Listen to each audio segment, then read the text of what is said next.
क्या मुंबई जाती हैं मॉडलिंग करने या एक्टिंग करने? जो लोग जा रहे हैं मुंबई वो पेरेंट्स के खिलाफ जा रहे हैं। ओके। मतलब पेरेंट्स को पसंद ही नहीं है, बहुत से लोगों के पेरेंट्स को पता ही नहीं है कि वो एक्चुअल में वहाँ पे एक्टिंग कर रहे हैं, नहीं है। सपोर्ट नहीं करते हैं। तो फैमिली का अगर सपोर्ट नहीं होगा तो फाइनेंशियल सपोर्ट भी नहीं करेगी फैमिली। एक्टिंग में करने या मॉडलिंग करने तो वहाँ पे एक आपने शायद सुना होगा नाम कॉम्प्रोमाइज़ को लेके, कास्टिंग काउच वाली चीज़ें लेके। मेरे साथ तो कभी नहीं हुआ। हाँ, मेरे पास कुछ साउथ के प्रोजेक्ट्स का रिक्वायरमेंट आता था, बट रिक्वायरमेंट में लिखा रहता था अच्छा, compromise based project, clear mention दिया। क्लियरली मेंशन रहता था। ये जो रहता है ना कपल लोग या हस्बैंड वाइफ या फिर गर्लफ्रेंड बॉयफ्रेंड, तो उनको अपने रिश्ते को स्ट्रॉन्ग करने के लिए क्या करना चाहिए, तो उसको आप क्या सजेस्ट करना चाहोगे? जी हाँ, नमस्कार दोस्तों, स्वागत है आपका हमारे समय टॉक विद लखन में। ये कहानी एक ऐसी लड़की की है जो छोटे शहर से बड़े सपनों के साथ मुंबई गए थे। मुंबई ने सिर्फ उनको मौके नहीं दिए, उनको तोड़ने की कोशिश भी की है।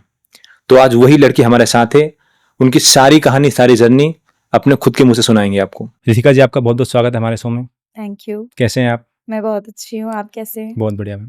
हम सबसे पहले आपसे ये जानना चाहेंगे कि आप कहाँ से बिलोंग करते हैं और आपकी स्कूलिंग कहाँ से हुई थी? सो बेसिकली मैं खिरकिया से बिलोंग करती हूँ, डिस्ट्रिक्ट हरदा लगता है।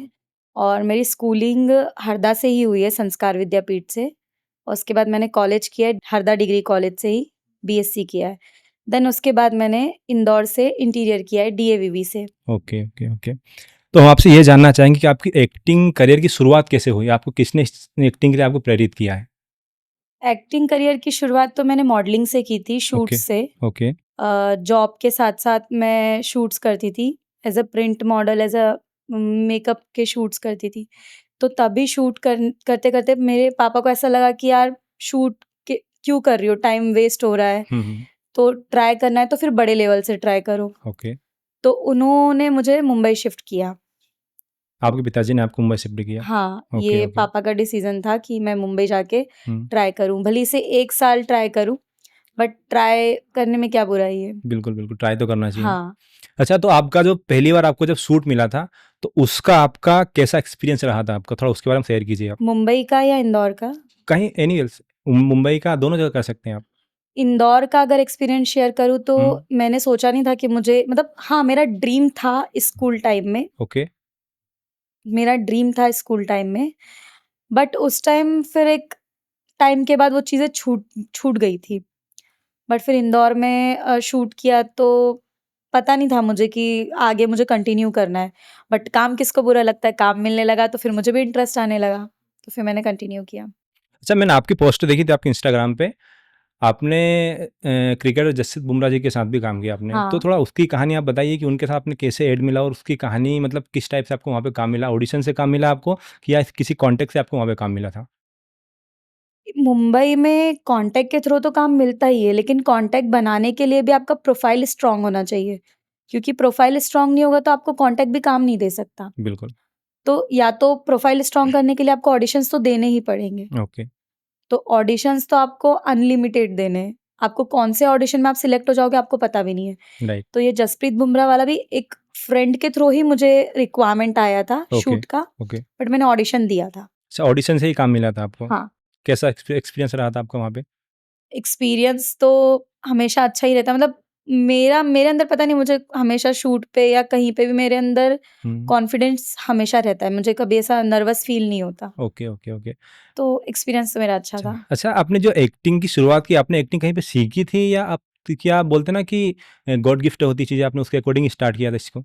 देखिए, मुझे ऐसा लगता है कि कुछ चीज़ें गॉड गिफ्ट तो होती ही है, जी, बट अगर मैंने थिएटर किया है, ओके। मुंबई से ही मैंने थिएटर किया, इंदौर में तो थिएटर भी मैंने, किया आपने? हाँ, ओके, मुंबई से ही थिएटर किया है, इंदौर से तो मैंने कुछ भी नहीं किया था। तो गॉड गिफ्ट तो होती है चीज़ें, बट चीज़ों को पॉलिश करने के लिए क्लासेस जॉइन क्लास करनी ज़रूरी होती पड़ती है। है। ओके, तो ओके। वही मैंने अपनी एक्टिंग को पॉलिश करने के लिए थिएटर किया है, कुछ 6 मंथ। मुंबई में किया था आपने?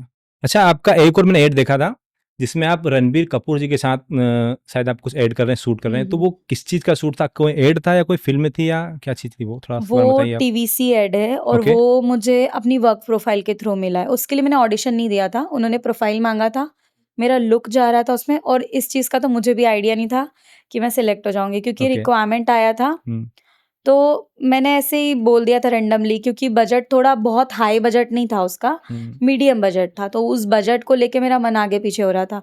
बट मैंने कहा क्योंकि रात दिन तो हम लोग प्रोफाइल भेजते ही रहते, तो कुछ पता नहीं है कि सिलेक्ट होना ही नहीं है होना। बट मैंने बोल दिया कि चलो ठीक है, ट्राई करके देखते हैं। और उस टाइम मैं खिड़किया में ही थी। मैं अच्छा। जस्ट, मेरे मम्मी पापा मुझे ड्रॉप करने आए थे ट्रेन पे, हम्म, ट्रेन आने ही वाली थी और मेरे पास मैसेज आया कि आप लॉक हो गए हो। Okay okay okay. तो उस टाइम मैंने मम्मी पापा बोला कि मैं लॉक हो गई हूँ, बट अभी आप किसी को बोलना मत, क्योंकि मुंबई में ऐसा है कि आप शूट करने के बाद भी आपकी चीजें नहीं आती है, सीन्स कट जाते हैं। सीन्स कट जाते हैं या फिर वो लाइव नहीं होती है चीजें। तो मैंने बोला जब तक शूट नहीं होगा, चीजें नहीं होगी, तब तक किसी को शेयर मत करना। तो वही चीज हुई थी। अच्छा, आपसे एक चीज़ मैं जानना चाहूँगा कि जो नई नई लड़कियाँ मुंबई जाती हैं मॉडलिंग करने या एक्टिंग करने, तो आप थोड़ा सा उनके बारे में थोड़ा बताइए कि वहाँ की लाइफ होती कैसी है या लड़की को वहाँ पे सर्वाइव करने के लिए। मोस्टली इस जो लोग जा रहे हैं मुंबई, वो पेरेंट्स के खिलाफ जा रहे हैं। ओके। मतलब पेरेंट्स को पसंद ही नहीं है, बहुत से लोगों के पेरेंट्स को पता ही नहीं है हम्म, कि वो एक्चुअल में वहाँ पे एक्टिंग कर रहे हैं। मतलब बोल के किसी और चीज के लिए जा रहे हैं, फिर वहाँ पे एक्टिंग कर रहे हैं। बहुत सी फैमिलीज को पता है कि एक्टिंग कर रहे हैं, बट सपोर्ट नहीं है। सपोर्ट नहीं करते हैं। तो फैमिली का अगर सपोर्ट नहीं होगा तो फाइनेंशियल सपोर्ट भी नहीं करेगी बिल्कुल फैमिली। बिल्कुल। और मुंबई में आपका फाइनेंशियल बैकग्राउंड स्ट्रांग होना बहुत जरूरी है, क्योंकि फाइनेंशियल बैकग्राउंड अगर स्ट्रांग नहीं होगा तो आप मेंटली स्ट्रांग नहीं रहोगे, क्योंकि वहाँ पे स्ट्रगल तो है, हाई नो लेवल का डाउट। प्रेशर। हाँ, स्ट्रगल तो है। काम का आपको नहीं पता, आज आपके पास काम है, आज आप खुश हो जाओगे, लेकिन कल आपके पास कितने दिन तक काम नहीं रहेगा वो आपको नहीं पता ये है। कोई कंफर्म नहीं, इसका ये आइडिया भी नहीं कोई होता है। कंफर्मेशन नहीं है। हम्म, इवन स्ट्रगलर हो हम्म, या कोई फेमस एक्टर भी हो, ओके। किसी को नहीं पता कि आपके पास कल काम रहेगा या नहीं रहेगा। जी बिल्कुल। तो अब उनको क्या सजेशन देना चाहोगे आप, अगर वहाँ जाना चाहे तो उनको किस बेस पे जाना चाहिए और किस चीज़ की उनको बैकअप लेके जाना चाहिए? या तो फिर कैसा रहता है ना कि लोग बोलते हैं ना कि रैंडमली लाइमलाइट देख के चले जाते हैं कि यार बॉलीवुड की लाइमलाइट बहुत हाई लेवल की होती हैं, एक दिखती है लाइमलाइट, तो वो उसको देख कर जाते हैं कि उसके बैकग्राउंड पीछे की सच्चाई को जानकर फिर जाना चाहिए उस चीज़ को? मुझे ऐसा लगता है कि अगर आप जाने का प्लान कर रहे हो, तो उसके लिए ना आपको प्रॉपर सही चीजें क्या है ओके, वो जान के ही जाना चाहिए। ठीक है। लोग पहुंच जाते हैं, ऑडिशन कैसे देना है, काम कैसे मिलेगा, कुछ पता नहीं होता है, बस भाग रहे हैं। और 70% एक्टर वहां पर ऐसे ही है जिनको पता ही नहीं है कि हम क्या करने आए? हम क्या, खुद को क्या करना है एक्चुअल में। हुँ, तो आप चीजें पता करके जाओ। जैसे मेरे साथ मेरे पूरी फैमिली का सपोर्ट था आपके साथ? सपोर्ट था। Okay, okay. तो अगर मैं कुछ भी डिसअपॉइंट होती थी या कुछ भी मुझे बुरा फील होता था, तो मैं अपनी फैमिली से बात कर सकती थी। और सबसे ज़्यादा पापा, मतलब ऑडिशन दिया, डेली अपडेट माँगते थे, कितने ऑडिशन दिए, क्या किया? अगर ऑडिशन दिया है, तो 2 दिन बाद में पूछेंगे कि कब तक रिवर्ट आएगा। अगर रिवर्ट आया तो मैं बोलूँगी नहीं सिलेक्ट हुई। हुँ, तो बोलेंगे कोई बात नहीं, इसको छोड़ो, दूसरे के लिए ऑडिशन दो।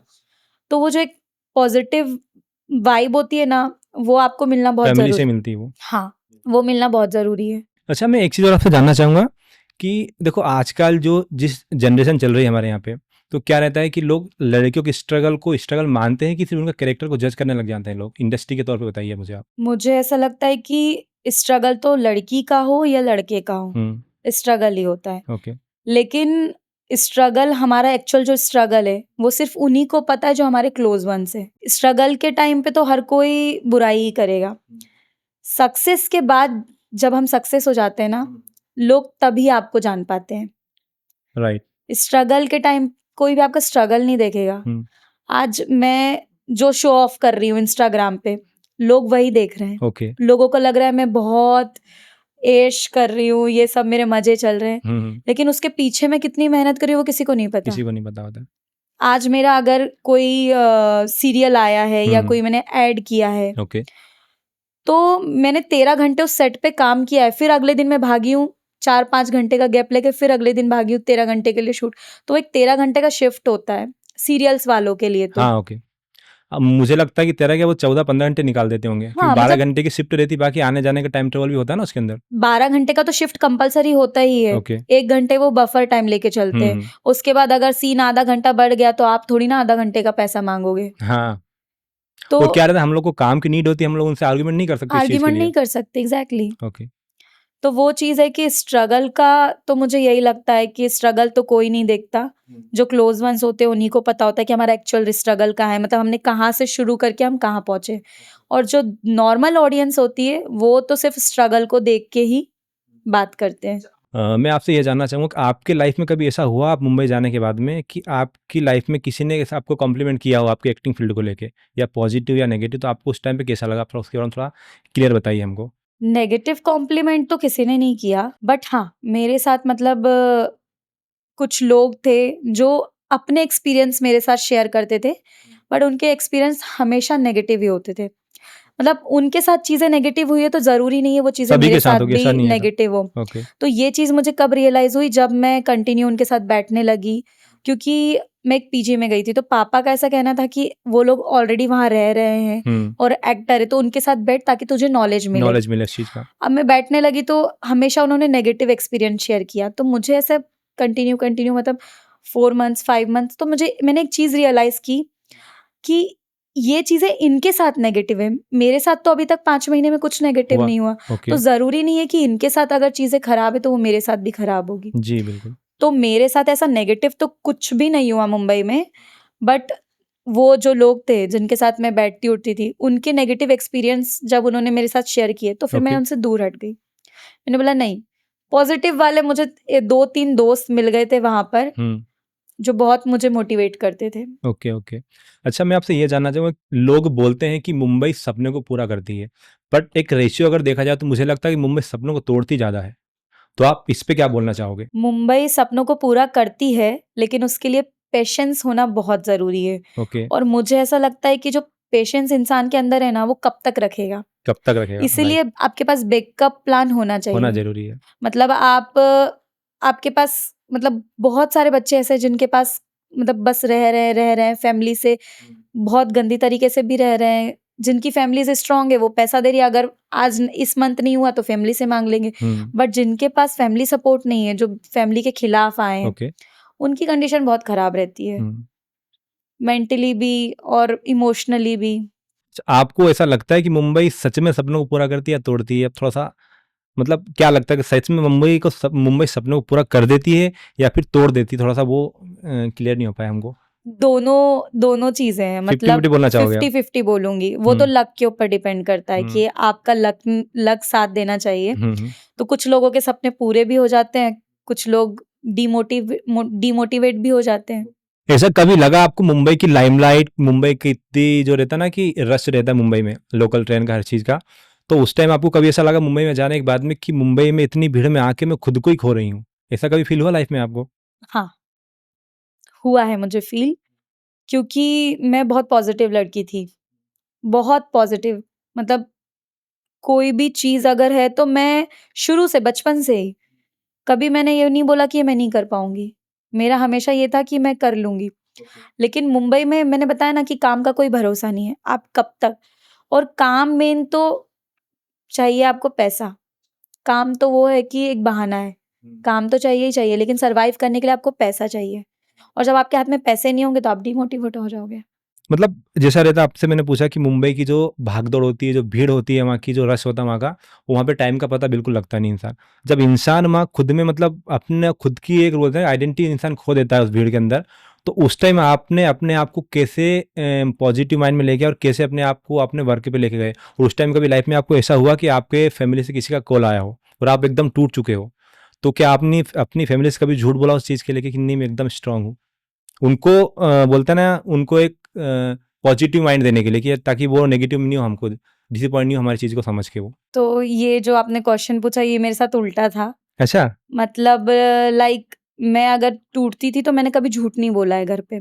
मुझे लगता था काम नहीं मिल रहा है, मैं परेशान हूँ, तो मैंने घर पे ये चीज़ शेयर की है और वहाँ से मुझे पॉज़िटिव रिस्पॉन्स मिला है कि ठीक है, ट्राई कर, कोई दिक्कत नहीं है। हम हैं, तुझे क्या टेंशन है? तो ये मुझे झूठ बोलने की ज़रूरत नहीं पड़ी। इवन फैमिली सब ही समझने वाले थे मतलब ऐसा। हाँ, ओके। मेरी फैमिली बहुत सपोर्टिव है, तो मुझे झूठ बोलने की ज़रूरत ही नहीं पड़ी। इवन मैं सच बोल के उनसे मोटिवेट होती थी। अच्छा, वो आपको मोटिवेट करते थे। हाँ। ठीक है, ठीक है। एक रहता है ना कि यार एक मतलब मुंबई की आपको कहानी पता है, मुंबई में लोग जो लड़कियाँ फीमेल्स लोग जाते हैं एक्टिंग फ़ील्ड को एक्टिंग में करने या मॉडलिंग करने, तो वहाँ पे एक आपने शायद सुना होगा नाम को लेके, कास्टिंग काउच वाली चीज़ें लेके, तो वो क्या एक्चुअल में चीज़ें सही होती है वहाँ पे, कि मतलब ऑलरेडी लोग ये सिर्फ दिखावा बोलते हैं कि यार सिर्फ ऐसा होता है, कि नैरेटिव लोगों के माइंड से? तो आपको लगता है, आपने इतना टाइम स्पेंड किया, तो आपको लगता कभी होता है वहाँ पे ऐसा? मेरे साथ तो कभी नहीं हुआ। हाँ, मेरे पास कुछ साउथ के प्रोजेक्ट्स का रिक्वायरमेंट आता था, बट रिक्वायरमेंट में लिखा रहता था अच्छा, कॉम्प्रोमाइज़ बेस्ड प्रोजेक्ट, अच्छा क्लियर मेंशन दिया। क्लियरली मेंशन्ड रहता था। हुँ, और लकीली मेरे साथ जितने भी मतलब रिक्वायरमेंट, मतलब मेरे पास जितने भी कॉन्टैक्ट थे, सारे रियल कॉन्टैक्ट थे, मेरे पास फेक कॉन्टैक्ट नहीं था। अब वो मैंने पहले से सर्चिंग करी हो, आप ये बोल सकते हैं, या फिर कुछ ऐसे लोग मुझे मिल गए थे जिन्होंने मुझे एक्चुअल कॉन्टैक्ट्स दे दिए, या फिर आप बोल सकते हो कि अगर आप मतलब काम करना स्टार्ट करते हो ना, तो आपके पास रिक्वायरमेंट आने लगते हैं। मेरा नेचर ऐसा था कि मैं पूरी इंक्वायरी करती हूँ प्रोजेक्ट की, और जाना तो है ही नहीं आपको, कहीं जा किसी से मीटिंग नहीं करनी है, ये नहीं करना है। अगर एक्चुअल है तो ऑडिशन घर से ही माँगते हैं, तो मिलने वाला तो सवाल ही पैदा नहीं होता। और जो आपको फिर धीरे-धीरे वहाँ पे नॉलेज होने लगता है कि ये इंसान एक्चुअल है या नहीं है, तो इससे मिलना चाहिए या नहीं मिलना चाहिए।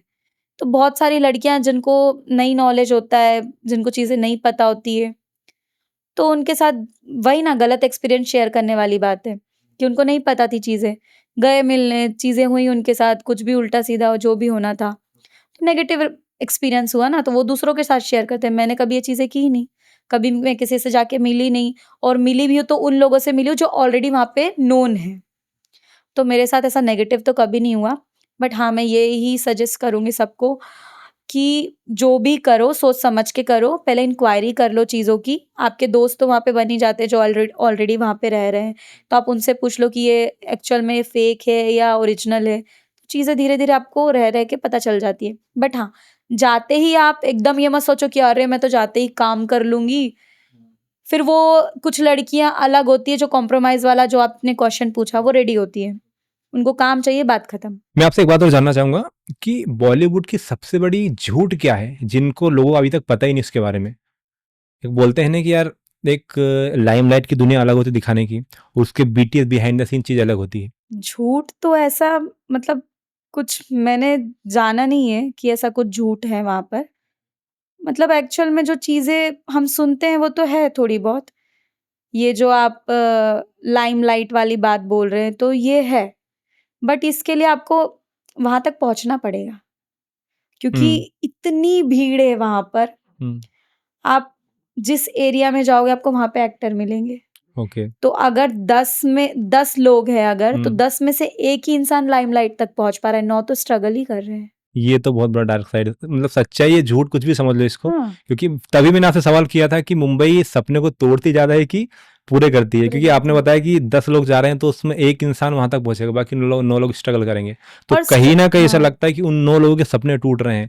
या तो वजह हो सकती है, या तो उनकी खुद की कुछ मिस्टेक कर रहे हैं वो, जिस वजह से ऐसा हो रहा है, या फिर सच में उनके लक नहीं है उनका उस लेवल का। और एक चीज़ और, मतलब एक चीज़ मैंने फ़ील की खुद हुँ, के लिए हुँ, कि यार मैंने अभी-अभी शुरू किया है। हुँ, वो मैं नेगेटिव हो गई थी इसलिए मेरे नेगेटिव थॉट्स थे। ओके। बट हो सकता था मेरा लक मुझे कहीं और ले जाए, मैं हुँ, उनमें से ना रहूँ। बट बहुत से ऐसे लोग थे वहाँ पर जो बहुत काम कर चुके हैं, अच्छे-अच्छे प्रोजेक्ट्स कर चुके हैं। बट हुँ, फेमस क्या, वही है कि एक नोन फेस ना बन पाए। ओके। तो वहाँ पे बहुत से ऐसे लोग हैं जिन्होंने बहुत काम कर रखा है, लेकिन हम नहीं जान पाते उन्हें।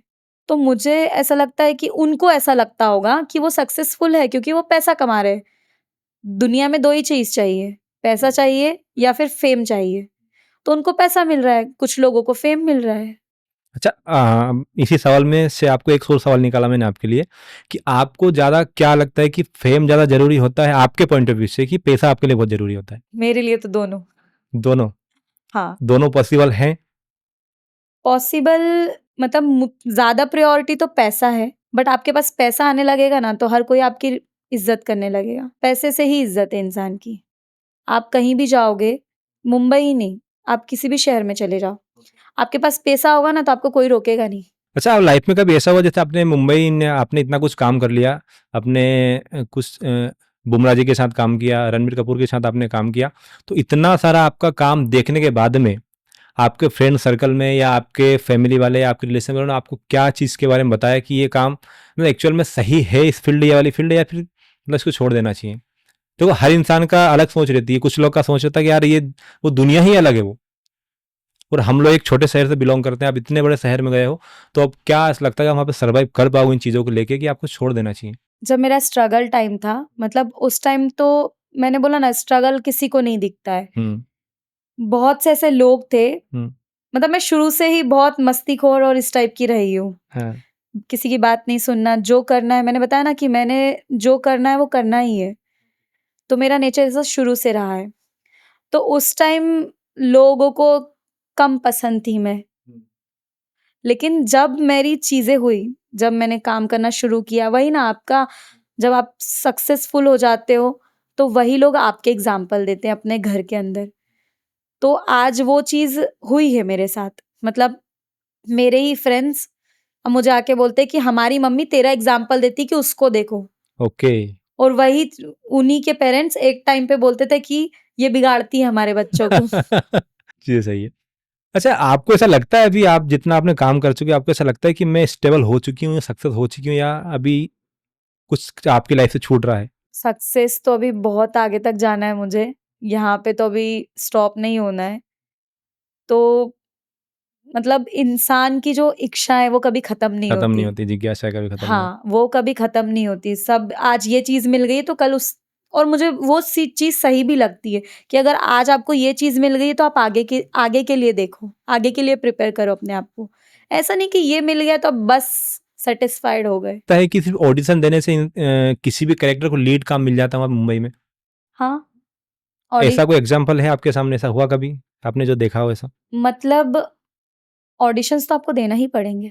आप कितने फेमस भी हो जाओगे तब भी आपको ऑडिशन देना पड़ेगा। हाँ, आप एक बहुत सक्सेसफुल हो इंसान अगर बन जाओगे, तब भी आपको लुक टेस्ट के लिए तो जाना ही पड़ेगा। आप, क्योंकि उनका जो रिक्वायरमेंट है उसमें आप फिट हो रहे हो या नहीं हो रहे हो, वो तो वो देखेंगे। तो ऑडिशंस तो आपको देने पड़ेंगे। ऑडिशन देना आपने सही बोला, लेकिन मैंने अभी 1-2 या पॉडकास्ट पहले किए थे।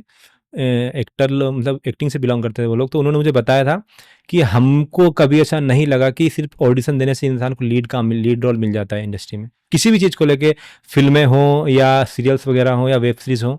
तो बोले ऑडिशन, बोलते हैं ना वहाँ पे कॉन्टेक्ट बहुत ज़्यादा मायने रखते हैं, कुछ कुछ बड़े नाम होते हैं इंडस्ट्री में उनको लेके, कि काम लीड सिर्फ उन्हीं को मिलेगा, जो ऑडिशन देगा उनको सिर्फ साइड कैरेक्टर मिलेगा 1 डेज़ 2 डेज़ के लिए या कुछ टाइम के लिए। लीड में पॉसिबल उन लोग के लिए हो ही नहीं पाता है। तो वो आपको क्या सच लगता है ऐसा होता है? मुझे ऐसा लगता है कि जो लीड फेसेस होते हैं ना, वो अलग ही होते हैं। मतलब उनके लुक्स ही अलग होते हैं लीड्स वालों के। और कुछ, अगर हाँ, कुछ लोगों को अगर काम मिल रहा है, तो शायद उनका रिक्वायरमेंट ही वही था, कि उनको यही फेस चाहिए था, इसी टाइप का फेस चाहिए था। ओके। तो फिर उनको उस कैरेक्टर में अगर वो फिट हो रहे हैं, तो वो उनका ऑडिशन लेंगे। पर कहीं न कहीं आपको भी ऐसा लगता है कि सिर्फ ऑडिशन देने से लीड वर्क नहीं मिलता है, आपको भी कहीं न कहीं ऐसा लगता है? कॉन्टैक्ट तो थोड़े बहुत ज़रूरी है। फॉर एग्ज़ाम्पल, अगर आप मेरे दोस्त हो और आप कास्टिंग से हो या प्रोडक्शन से हो, तो आप पहले मुझे ही पिच करोगे ना। सामने वाला अगर कोई आ रहा है, तो पहले तो आप फर्स्ट मेरा ही प्रोफ़ाइल आगे फॉरवर्ड करोगे। फिर अगर आगे दूसरे, अगर मेरा प्रोफ़ाइल नहीं जा रहा है, आप थोड़ा बोलोगे, आप ज़्यादा प्रेशर तो नहीं डाल सकते। अगर आप कास्टिंग से हो, ओके। आप बोल सकते हो कि सर मेरी दोस्त है, आप देख लो एक बार, अच्छा काम करती है, प्रोफ़ाइल शेयर करोगे। पसंद आएगा तो करेंगे, अदरवाइज़ उनको कोई और ज़्यादा अच्छा लग रहा है तो फिर वो भी कर सकते हैं। हाँ, ये बात भी सही की आपने। अच्छा, ये चीज़ें रहती है ना कि मुंबई में जो कास्टिंग काउच को लेके, कॉम्प्रोमाइज़ को लेके सारी चीज़ें होती है। तो अगर मतलब एक होता है ना कि विजुअल्स होते हैं, तो एक विज़न होता है, इंसान की इमेजिनेशन होता है। तो मैं वो जानना चाहूँगा कि कभी लाइफ़ में आपको इंडस्ट्री की कुछ चीज़ें चेंज करना हो आपको, आप अगर उस लेवल पे पहुँच गए, तो आप क्या चेंज करना चाहोगे?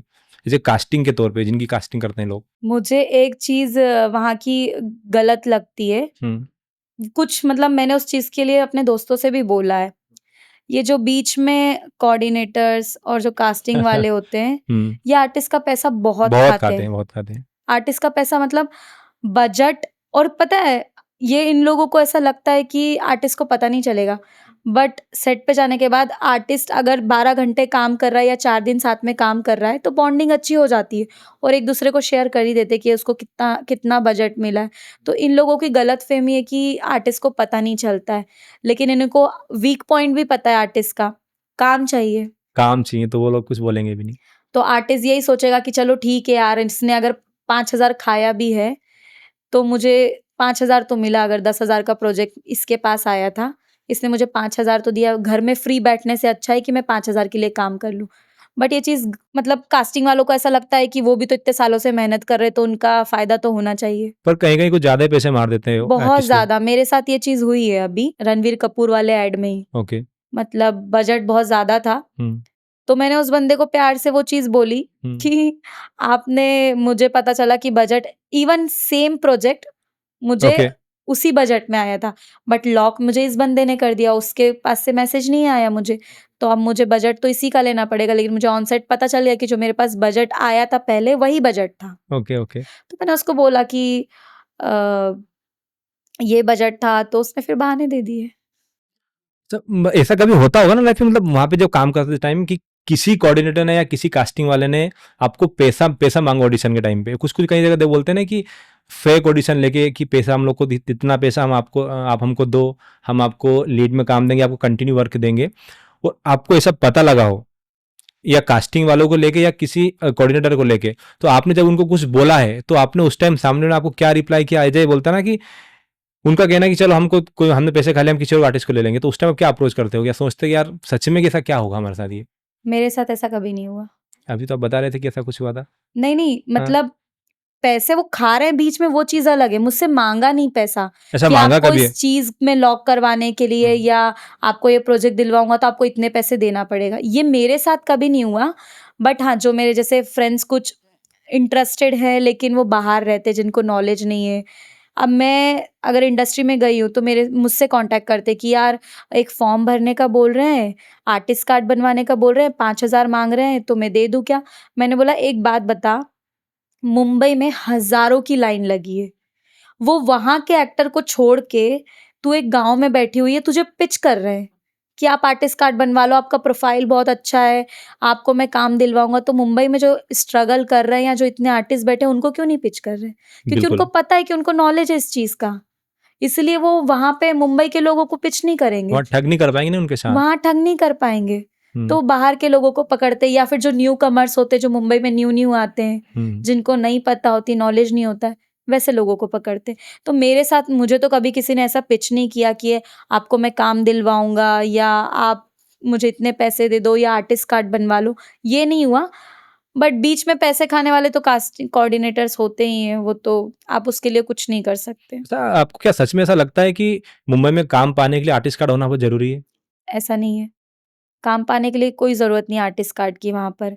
वो तो एक पेमेंट के लिए होता है कि पेमेंट अगर आपको निकलवाना है अच्छा उनसे, कुछ मतलब लाइक आपने कोई प्रोजेक्ट किया ओके। और आपके पास आर्टिस्ट कार्ड है, हुँ, तो आपका पेमेंट ज़्यादा टाइम तक होल्ड नहीं कर सकते, उनको देना पड़ेगा। तो एक मेरा पेमेंट था वो जो 3 महीने में आने वाला था, उन्होंने मुझे 3 महीने का ड्यूरेशन दिया था। मेरा आया 10 या 11 महीने में वो पेमेंट। तो मैंने उनको वही चीज़ बोली कि इससे अच्छा ना मुझे आप जैसे लोगों के लिए आर्टिस्ट कार्ड मतलब एक्टर बनवाता है। हुँ। तो मुझे किसी ने बोला कि उनको अगर पता चल जाएगा ना कि आपके पास आर्टिस्ट कार्ड है, तो आपको कास्ट ही नहीं करेंगे, अच्छा क्या रहता है कि उनको पता लगे आपके आर्टिस्ट कार्ड है, वो आपको कास्ट ही नहीं करेंगे? कास्ट ही नहीं करेंगे। अच्छा उनको ऐसा पता रहता है कि ये इसको दिखा के पैसे यूनियन वालों को दिखा के पैसे माँग लेंगे पहले, है ना? हाँ, ऐसा रहता है वो। हाँ। तो ये चीज़ भी पता चली कि अगर आपके पास आर्टिस्ट कार्ड है ना, तो वो आपको कास्ट ही नहीं करेंगे। तो अच्छा। बहुत सारी चीज़ें अंडरग्राउंड क्या है, हुँ, वो आपको नहीं पता चल पाएगी।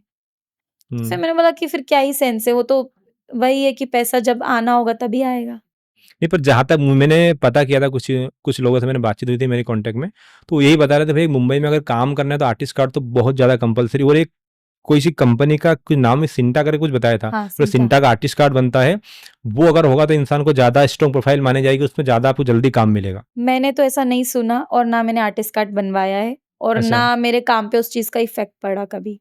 ना किसी ने मुझसे माँगा कि आपके पास आर्टिस्ट कार्ड है क्या? ये कभी नहीं पूछा। तो ये मेरा पर्सनल एक्सपीरियंस है, हर हर इंसान का अलग-अलग एक्सपीरियंस होता है, तो अपन उसके लिए कुछ बोल नहीं सकते। अच्छा कभी लाइफ में अब ऐसा हो आपको लीड के लिए किसी भी सीरियल, किसी मूवी, वेब सीरीज़ के आपको लीड के लिए अगर काम आ रहा है आपको, और साथ में आपको कुछ चीज़ की डिमांड कर रहे हैं, कुछ पैसों को लेके या किसी भी चीज़ को अगर समझ लो आप, तो उस चीज़ पे आप क्या रिएक्ट करना चाहोगे उनको? आप क्या काम छोड़ना पसंद करोगे आप या फिर क्या करना चाहोगे थोड़ा-सा? पैसे की डिमांड तो जो जेन्युइन लोग होते हैं, वो पैसे की डिमांड तो नहीं करते आई थिंक सो, जो जो नोन प्रोडक्शंस हैं। मतलब मैंने तो नहीं सुना किसी भी अपने सराउंडिंग से कि यार पैसे का डिमांड किया है, ऐसा मैंने कभी सुना नहीं है। अच्छा, अभी बट आप हाँ, अगर कोई बड़ी अपॉर्चुनिटी मिल रही है हुँ, और एग्रीमेंट होते हैं ना, एग्रीमेंट होते हैं, तो अगर उसमें वो बोल रहे हैं कि आपको इतना पे कर दो, हुँ, तो शायद मैं एक सोच बार सकती सोचोगे हूँ आप। हाँ, पे हुँ, करने के लिए। हुँ, बट मैं इंक्वायरी करूँगी उस चीज़ के लिए कि अगर मैं पे कर रही हूँ, तो ये करना चाहिए, नहीं करना चाहिए, इंडस्ट्री के लोगों से इंक्वायरी करूँगी। ऐसे डायरेक्टली मैं पे नहीं करूँगी। वो भी सोचना पड़ेगा हम कितना उनको पे करें और हमको रिवर्ट में कितना मिलेगा। रिफंड में कितना कहीं ऐसा मिलेगा? ना हो हम लोग उसको 2 लाख पे कर दें, हमको मिले 1 लाख रहा है, तो वो 1 लाख हाँ, उल्टा लॉस में चले एग्ज़ैक्टली। गए। कुछ चीज़ें रहती है, आपने अभी बीच में कुछ एक शिल्पा शेट्टी की जी के हस्बैंड हैं, राज कुंद्रा जी। उनकी एक जो कहानी मतलब बीच में आया था ना कि वो कोई वेब सीरीज़ बनाते हैं, उल्लू हॉटस्टार किसी चीज़ के लिए हुँ, बनाते हैं हुँ, वेब हुँ, सीरीज़। हुँ, हुँ। तो वो बताते हैं कि वो उन कास्टिंग के तौर पे उन लड़कियों के साथ कुछ अपने डिमांड रखते हैं उनके सामने कि आप हमारे साथ ये डिमांड ये चीज़ हमें अप्रोच करिए, आप हमारे साथ करोगे तो हम आपको काम देंगे। तो उसमें कई सारी लड़कियों ने ये अपना सवाल रखा था मीडिया के सामने कि हमारे साथ उन्होंने गलत किया। तो मुझे ये चीज़ ये जाननी है आपसे कि वो इंडस्ट्री की लड़कियाँ ऐसा क्यों करती हैं कि पहले तो काम के एवज़ में वो सब कुछ कर लेते हैं वहाँ पे और इसके बाद में वो मीडिया के सामने दिखाते हैं कि इनने हम साथ गलत किया। तो तो वो उसी लड़कियों को आप क्या बोलना चाहोगे? तो देखो आपसे किसी ने फ़ोर्सफुली तो करवाया नहीं है। वो आपका पर्सनल चॉइस था। आपको उन्होंने बता दी थी चीज़ें कि हमारी ये शर्तें हैं, ये हमारे रिक्वायरमेंट है। जैसे मेरे पास अभी आपने सुना होगा कुकू एफएम है, वायरलो है, हुँ, हुँ, तो ये जो अभी बहुत चल रहा है। हुँ, इसमें वॉइस नोट डालते हैं, जो भी अगर उसमें एक्स्ट्रा सीन है ना, तो वो लोग वॉइस नोट डालते हैं कि आप इसके लिए कंफर्टेबल हो या नहीं हो। तो वो तो मेरा पर्सनल चॉइस है ना, मैं कर रही हूँ या नहीं कर रही हूँ। ओके। अगर मैं कर रही हूँ, उन्होंने मुझसे पूछा है, तो ये मेरा पर्सनल चॉइस है, मैं उनको ब्लेम नहीं कर सकती। तो मुझे नहीं लगता कि इसका कोई सेंस है कि काम करने आपको बता के आपने वो काम किया है, उसके बाद अगर आप मीडिया के सामने आके बोल रहे हो, तो उसका कोई आपको रिस्पॉन्स मिलेगा। हुँ। मुझे ऐसा नहीं, नहीं, लगता हाँ, है। वो ठीक है, लेकिन उनको आप क्या बोलना चाहोगे? मतलब क्या रहता है ना इंसान को मैंने बहुत बार देखा है, मैं भी इंडस्ट्री में कम 2-3 साल रहा था मुंबई में, बट मैंने वहाँ की यही चीज़ जानी है कि लोग मतलब मुझे ही नहीं समझ आता वो एक बोलते हैं ना कि सिम्पैथी लेने के लिए ऐसा करते हैं कि पहले तो हमने सब कुछ कर लिया, हमारा काम भी मिल गया हमको। जब बाद में उन पे चीज़ें सवाल उनको खुद के ऊपर उठता है, तो वो ब्लेम किसी और पे कर देते हैं। तो उन लोगों को आप अपने पॉइंट ऑफ व्यू से क्या बोलना चाहोगे? जैसे ऐसे एक्टर्स को, आर्टिस्ट को, ऐसी लड़कियों को आप क्या बोलना चाहोगे? क्या उनको सजेशन देना चाहोगे आप? वो लोग खुद भी समझदार हैं, उस मेरा तो कोई सजेशन उनके लिए मैटर नहीं करता। बट मैं यही बोलूँगी कि अगर आप कुछ खुद पर्सनली कर रहे हो, खुद का डिसीज़न ले रहे हो, तो उसमें आपको किसी और को ब्लेम करने की कोई ज़रूरत नहीं है। और उनके ऊपर कोई एक्शन लेगा भी नहीं, क्योंकि हुँ, अगर चीज़ें क्लियर करके की गई है, तो कोई एक्शन क्यों ही लेगा? सही है। और उसमें चीज़ ये भी होती है ना कि मतलब अब कुछ लोग बड़े-बड़े आर्टिस्ट जो काफ़ी जिन्होंने काफ़ी नाम कमा रखा है इंडस्ट्री में, वही लोग फिर ब्लेम किसको बताते हैं? जैसे राजकुंद्रा जी को बोलते हैं कि वो इंसान गलत है। पर मैं मानता हूँ कि वो इंसान गलत होंगे, बट कहीं न कहीं गलती पूरी उनकी नहीं है। उस इंसान ने आपको अप्रोच भी अगर किया है, तो गलती आपकी, आपने क्यों एक्सेप्ट किया है? तो हाँ, फिर आप उसे एग्ज़ैक्टली, ब्लेम करने जा रहे हैं। एग्ज़ैक्टली। जैसे मुझे अगर मैं किसी प्रोजेक्ट के लिए कंफर्टेबल नहीं हूँ, तो मैं मना कर देती हूँ। वो फ़ोर्स थोड़ी ना कर रहे हैं मुझे कि नहीं तुम्हें करना ही पड़ेगा। हाँ, फ़ोर्स तो नहीं कर रहे ना। मैं मना कर देती हूँ कि नहीं मैं इस प्रोजेक्ट के लिए कंफर्टेबल नहीं हूँ। आप कोई और रिक्वायरमेंट आए तो मुझे भेज देना। तो ये तो स हाँ, पर्सनल चॉइस है और अगर आप कर रहे हो तो फिर आपको किसी को ब्लेम नहीं करना चाहिए। ये इंडस्ट्री थोड़ा अलग सवाल लेते हैं हम लोग। पर्सनल लाइफ़ को भी ले सकते हैं, अलग चीज़ों को भी ले सकते हैं। तो मैं आपसे स्टार्टिंग करूँगा कि आप क्या क्रिकेट देखना पसंद करते हैं? हाँ, मुझे क्रिकेट पसंद है क्रिकेट। ओके। मुझे नॉलेज बहुत ज़्यादा डीप में नहीं है क्रिकेट के बारे में, हुँ, बट मुझे क्रिकेट देखना पसंद है। अच्छा, अच्छा।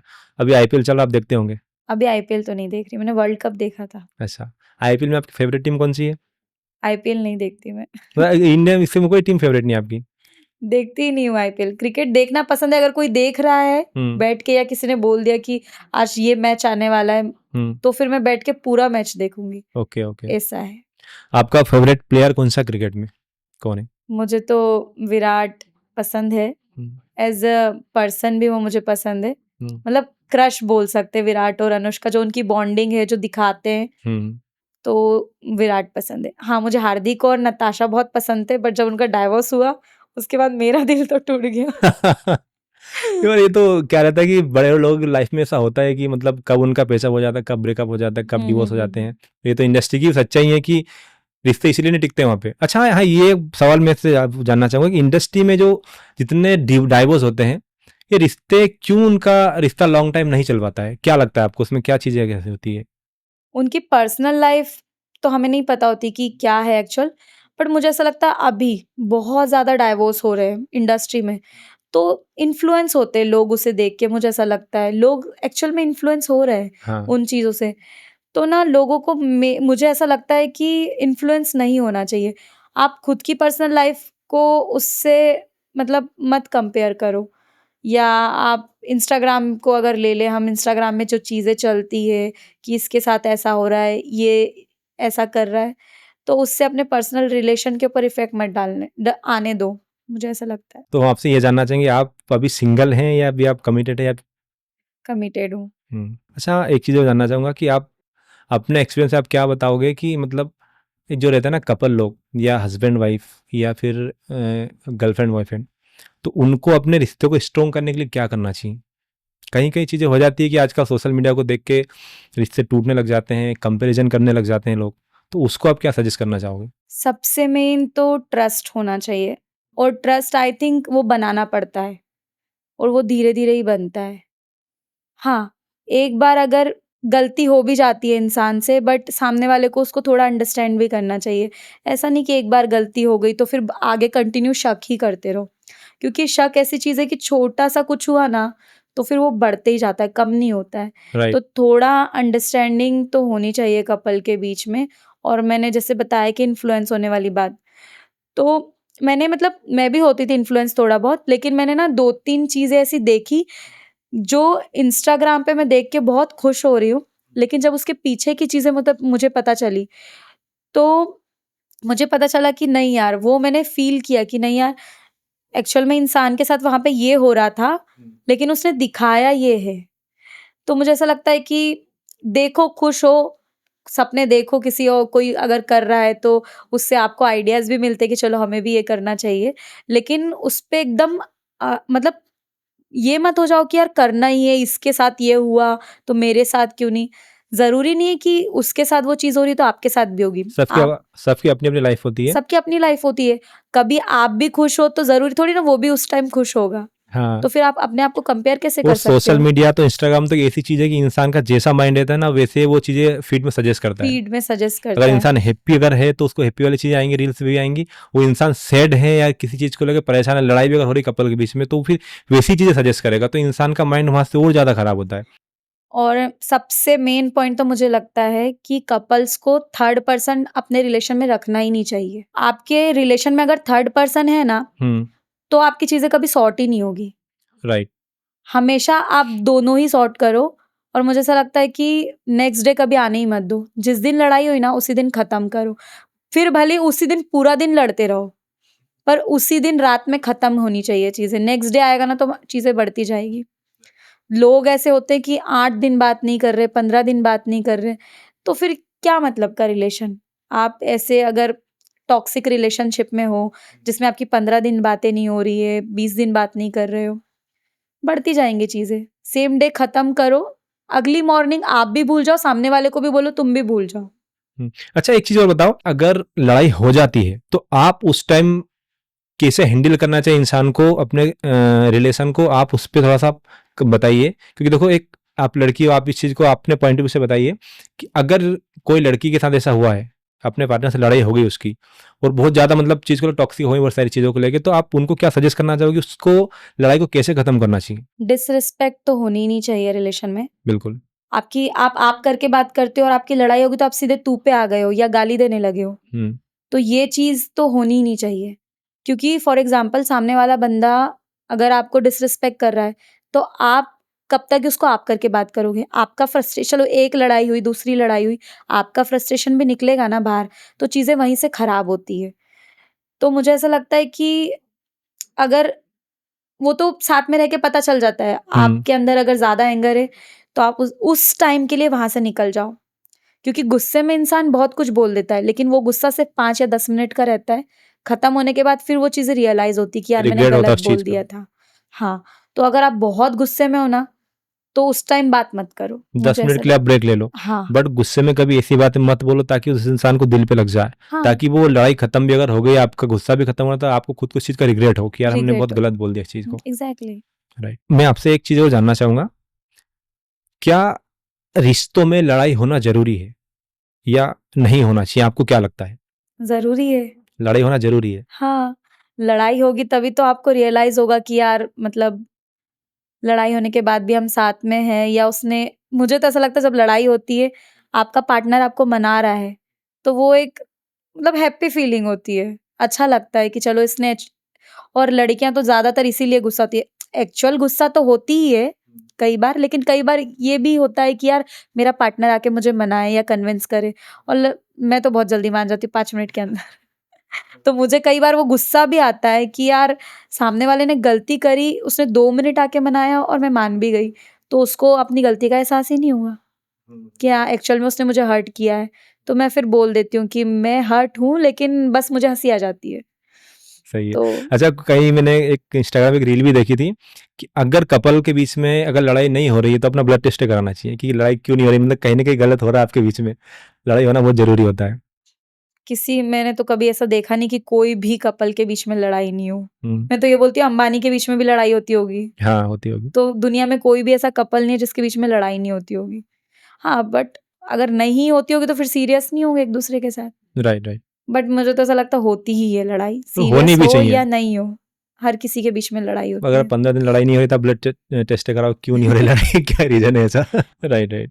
अच्छा, शादी होने देखो स्टार्टिंग में क्या रहता है कि कोई भी कपल इंसान जब रिलेशन में आता है तो स्टार्टिंग के तौर पे उनके साथ क्या होता है कि स्टार्टिंग में ही हर इंसान उसको इतना टाइम देता है, उसकी इतनी वैल्यू उसको फ़ील कराता है, उसको मतलब अपना इतना टाइम देना, इतना अच्छा उसको रिस्पेक्ट देना सब कुछ होता है। लेकिन क्या रहता है इवन शादी के बाद में वही रिश्ता कहीं न कहीं कुछ चेंज होने लगता है। कहीं वो की लाइफ में मैंने देखा है, नोटिस भी किया है। तो ऐसा क्या लगता है कि मतलब सिर्फ़ वो स्टार्टिंग का कुछ टाइम रहता है कपल लोग को दिखावे की दुनिया, या नए-नए इस रिश्ते में आ रहे हैं तो लोग इतना रिस्पेक्ट करते हैं। बाद में फिर इंसान को ऐसा क्या हो जाता है कि वो इंसान उतना कम प्यार करता है उससे, कम उसकी रिस्पेक्ट करता है, कम उसकी केयर करता है। उसका रीज़न क्या हो सकता है उसके पीछे का? मुझे ऐसा लगता है कि रिस्पेक्ट तो रहनी ही चाहिए, चाहे वो शादी के पहले हो या शादी के बाद हो। रिस्पेक्ट तो रहनी चाहिए। बट हाँ, वो एक माइंडसेट पहले रहता है ना, ये चले ना जाए इसलिए इसको हमेशा प्रोटेक्ट करके रखो, प्यार से रखो। बाद में शादी होने के बाद तो कहाँ ही जाएगी? हाँ, हमारे हो ही गए अब तो अब तो परमानेंट ऑफ़िशियली हो गए। कहाँ ही जाएगी? तो हुँ, वो वाला एक माइंडसेट हो जाता है इंसान का। हुँ, और मेरे को ऐसा लगता है कि हमेशा आपको अपने पार्टनर को स्पेशल फ़ील करवाते रहना चाहिए, चाहे कोई भी एज हो। तो ये चीज़ तो रहनी चाहिए आपके अंदर कि आपका रिलेशन हमेशा वैसा ही रहे। वैसा तो नहीं रहता क्योंकि इंसान के ऊपर अभी बॉयज़ के ऊपर रिस्पॉन्सिबिलिटी आ जाती है। हुँ। गर्ल्स का तो सब कुछ चेंज हो जाता है, फैमिली चेंज हो जाती है, एटमॉस्फेयर चेंज हो जाता है। फिर एक फ्रीडम कहीं न कहीं थोड़ा ख़त्म होने लगता है। Okay, okay. पेरेंट्स के घर आप एकदम फ्रीली रहते हो, आप ससुराल में उतना ज़्यादा फ्री नहीं रह सकते। तो थोड़ी-सी वो चीज़ें भी आपकी लाइफ़ के ऊपर इफ़ेक्ट डालती, तो लाइफ़ के ऊपर इफ़ेक्ट डाल रही है तो मेंटली भी आप इफ़ेक्ट हो ही रहे हो। राइट। तो इसीलिए आपके नेचर में थोड़ा-सा चेंज आ जाता है। बट वो तो दुनिया में चल ही रहा है तो उसको तो कोई बदल नहीं सकता, तो आप दोनों के ऊपर ही डिपेंड करता है अपने रिलेशन को अच्छा रखना। वो कहीं-कहीं ऐसा मैंने भी सुना, बोलते हैं कि अभी मिलावट का दौर चल रहा है, इसलिए रिश्तों में हाँ मिलाओगे तो रिश्ता बचा रहेगा। कहीं न कहीं ऐसा भी होता है। हाँ में हाँ मिलाना तो वो सेकेंडरी तो है। सैक्रिफाइस करना बोल सकते हैं फिर उसको। सैक्रिफाइस क्यों करना है? अंडरस्टैंडिंग के साथ काम करो ना। अगर सामने वाला आपसे डिस्कस कर रहा है तो उसकी चीज़ें सुनो, आप अपने पॉइंट ऑफ व्यू रखो, और दोनों की ताली दोनों हाथ से बजती है। कुछ चीज़ों में आपको उसकी एग्री करना पड़ेगा, कुछ आपकी चीज़ों में उसको एग्री करना पड़ेगा। राइट। और जहाँ तक मुझे ऐसा लगता है कि अगर इन कपल के बीच में लड़ाई अगर होती है तो उसको कॉल पे ही बात करके खत्म करो आप। मैसेज में कभी बात ही नहीं करना चाहिए। क्यों ऐसा लगता है कि मैसेज में इंसान की फीलिंग समझ नहीं आती। मैंने इस मैसेज में क्या लिखा आपको और आपके माइंड में क्या चल रहा है उस टाइम पे, आप उस पॉइंट ऑफ व्यू से आप सोचोगे उस मैसेज को। आपको उस टाइम ऐसा फील होगा कि मैं आप मेरा माइंड में ये चीज़ चली, आप उस पॉइंट ऑफ व्यू से सोचोगे और मैंने कुछ और पॉइंट ऑफ व्यू से बोला है, तो इंसान की फीलिंग दोनों की अलग रहती है। तो मेरे हिसाब से लड़ाई अगर होती है तो इंसान को फ़ोन पे ही खत्म करनी चाहिए, मैसेज में कहीं बात ही नहीं करनी चाहिए। मैसेज में आप अपने इमोशंस दिखा ही नहीं पाते हो। समझ ही नहीं आता ना इमोशंस हाँ, वगैरह। तो कॉल पे अगर आप कॉल पे बात कर सकते हो तो कॉल पे बात करके खत्म करो, या अगर आप मिल सकते हो तो मिल के खत्म करो। राइट। हम आपसे 5 सवाल करेंगे रैपिड फायर वाले, तो आप उसको एकदम फटाफट जवाब दीजिएगा। ओके। रैपिड फायर वाला। आपका फेवरेट एक्टर कौन है? Favourite actor Ranveer Kapoor as a actor, और आलिया, उनकी जो एक्टिंग है वो मुझे पसंद है। आपने उनके साथ काम किया इसलिए कि एक्चुअल में आपको अच्छे नहीं, लगते नहीं, हैं वो? मुझे पहले से पसंद थे। हुँ, उनका जो मतलब आईज़ से जो वो खेलते हैं, वो चीज़ मुझे पसंद है। अच्छा, अच्छा। इंसान को लव मैरिज करना चाहिए, अरेंज मैरिज करना चाहिए? डिपेंड सिचुएशन के ऊपर। अगर आप लव में कंफर्टेबल हो, आपका पार्टनर सही है, तो लव मैरिज। अगर नहीं समझ में आ रहा है, लाइफ में कोई नहीं मिल रहा है, तो अरेंज मैरिज। आपको एक्टिंग पसंद है या मॉडलिंग पसंद है? आप क्या एक्टिंग। एक्टिंग? अगर आपको मॉडलिंग में काम कभी मिला तो? मेरी हाइट का इश्यू आएगा I think so. Ramp model तो नहीं बन सकती, बट एक्टिंग पसंद है मुझे। अच्छा, मॉडलिंग में ज़्यादा पैसा होता है कि एक्टिंग में ज़्यादा पैसा होता है? एक्टिंग में ज़्यादा पैसा होता है। मॉडलिंग में तो प्रिंट शूट कर सकते हो या फिर आप रैंप मॉडल, उसमें भी अलग-अलग चीज़ें होती है। हुँ। जैसे मेकअप शूट्स होते हैं, प्रिंट मॉडल होती है, रैंप मॉडल होती है। तो ये बहुत सारी चीज़ें हैं और एक्टिंग में भी प्रोजेक्ट्स तो अलग ही, दोनों चीज़ें डिफरेंट है। ओके। अच्छा, मैं आपको 2 चीज़ कॉम्बिनेशन करके सवाल बनाऊँगा, पूछूँगा। एक्टर्स को लेके और क्रिकेटर्स को लेके, आप 2 में से किसी एक नाम आपको चूज़ करना है। ओके। आपका फ़ेवरेट एक्टर और एक क्रिकेटर के बारे में पूछूँगा मैं, आप दोनों में से किसको चूज़ करना चाहोगे? शाहरुख खान या एमएस धोनी? दोनों अपनी-अपनी जगह है, दोनों का स्ट्रगल अपनी-अपनी जगह है। बट आई थिंक मुझे एमएस धोनी ज़्यादा पसंद है। अच्छा, एमएस धोनी या फिर रणबीर कपूर? मैं स्ट्रगल को नहीं देखूँगी उनका, ना उनकी सक्सेस को देखूँगी, बट एज़ अ पर्सन मुझे रणवीर कपूर पसंद है क्योंकि मैं एमएस धोनी से मिली नहीं हूँ, वो कैसे हैं इतना उनके बारे में मुझे पता नहीं है, तो मैं रणवीर कपूर। अच्छा, रणबीर कपूर या जसप्रीत बुमराह? आप रणवीर दोनों कपूर। रणबीर कपूर। अच्छा, रणबीर कपूर या विराट कोहली? विराट। विराट कोहली हो रहा। मैम, आपका बहुत-बहुत शुक्रिया, आप हमारे शो में आए। बहुत-बहुत थैंक यू सो मच। आप जाते-जाते हमारी ऑडियंस को आप क्या कहना चाहोगे? मैं ऑडियंस को यही कहना चाहूँगी कि लाइफ में जो करना है, करो, एक ही लाइफ मिली है। आप अगर आपको ये चीज़ पसंद है कि मुझे ये काम करना है, तो ट्राई करने में कोई बुराई नहीं है। सक्सेस मिले या ना मिले, खुशी तो मिलेगी कि एटलीस्ट मैंने ये चीज़ की, क्योंकि बहुत से ऐसे लोग हैं जो ये चीज़ें कुछ और करना चाहते हैं, कर कुछ और रहे हैं। तो मैं यही बोलूँगी कि एक बार ट्राई करने में कोई बुराई नहीं है। इतना टाइम तो वेस्ट हो ही जाता है हमारा, अगर अपने ड्रीम के ऊपर या अपने खुद की खुशी के ऊपर अगर आप काम कर रहे हो, तो थोड़ा-सा टाइम दे दो। आपको खुद रियलाइज़ हो जाएगी चीज़ें कि यार मुझे सक्सेस मिल रही है या नहीं मिल रही है, बट सैटिस्फैक्शन मिल जाएगा कि हाँ, एटलीस्ट मैंने ट्राई किया। जैसे मैंने किया कि मैं सैटिस्फाइड हूँ कि एटलीस्ट मैंने ट्राई किया, सक्सेस मिले या ना मिले वो सेकेंडरी थिंग है। और मूव ऑन करो, डिप्रेशन में मत रहो। बहुत से ऐसे लोग हैं जो चीज़ों के मतलब लेकर बैठे हुए हैं, लाइफ में ऐसा हो गया, वैसा हुआ। तो वो चीज़ों को छोड़ो और आगे बढ़ो, किसी को किसी की कोई परवाह नहीं है। खुद से ही प्यार करो, बस मैं यही बोलूँगी। Thank you. ओके। अच्छा, आप अपनी फैमिली को क्या बोलोगे जाते-जाते? थोड़ा-सा ये आपकी फैमिली ने आपको इतना सपोर्ट किया, तो आप उनको क्या कहोगे? फैमिली के बारे में यही बोलूँगी कि बेस्ट फैमिली एवर।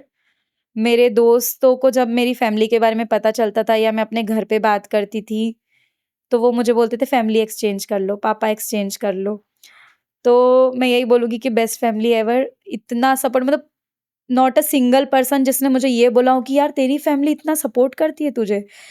तो मुझे कभी किसी और के पास या दोस्तों की ऐसी ज़रूरत ही नहीं पड़ी या किसी और की ऐसी ज़रूरत ही नहीं पड़ी कि मैं उनको जाके अपनी चीज़ें शेयर करूँ। तो मेरे पेरेंट्स इतने फ्रैंक है कि कैसी भी बात हो, खुद से रिलेटेड हो, किसी और से रिलेटेड हो, हम तीनों बहनें अपने घर में शेयर करते हैं। तो हमें किसी और को जाके शेयर करने की ज़रूरत नहीं पड़ती है। एंड आई थिंक पेरेंट्स को भी अपने बच्चों को थोड़ा तो फ्रीडम देना चाहिए ताकि वो अपनी ज़िंदगी के डिसीज़न खुद थोड़े थोड़े बहुत ले सके, या अगर आप मतलब उन वो डिसीज़न अगर ले रहे हैं तो एटलीस्ट उन्हें सपोर्ट करो। आप उनकी डिसीज़न के बारे में सुनो, सही गलत क्या है आप उन्हें समझाओ। बस ये, मतलब बहुत सारे बच्चे ऐसे हैं जिनके पेरेंट्स से वो डरते हैं, बट डर रहे हैं पेरेंट्स के सामने, बट चीज़ें जो उनको करनी है वो कर रहे हैं उनके पीठ पीछे। तो मुझे यही लगता है कि वो झूठ बोल के कर रहे हैं। इससे बेटर है कि आप उनकी बातें सुनो, अंडरस्टैंड करो। गलत है, सही है, आप उनको समझाओ ताकि आपके बच्चों को गलत ना करना पड़े। जी, thank you. Thank you so much. Okay, thank you. तो thank you so much guys, आपने हमारे पॉडकास्ट को लास्ट तक देखा। आपका बहुत-बहुत शुक्रिया। आपको कुछ लग रहा है हमारे पॉडकास्ट में, कुछ आपको कमी लग रही है, आपको कुछ सवाल लग रहा है, आपको आप कमेंट कर सकते हो। मिलते हैं किसी नए पॉडकास्ट में किसी नए गेस्ट के साथ। तब तक के लिए बाय बाय, टेक केयर।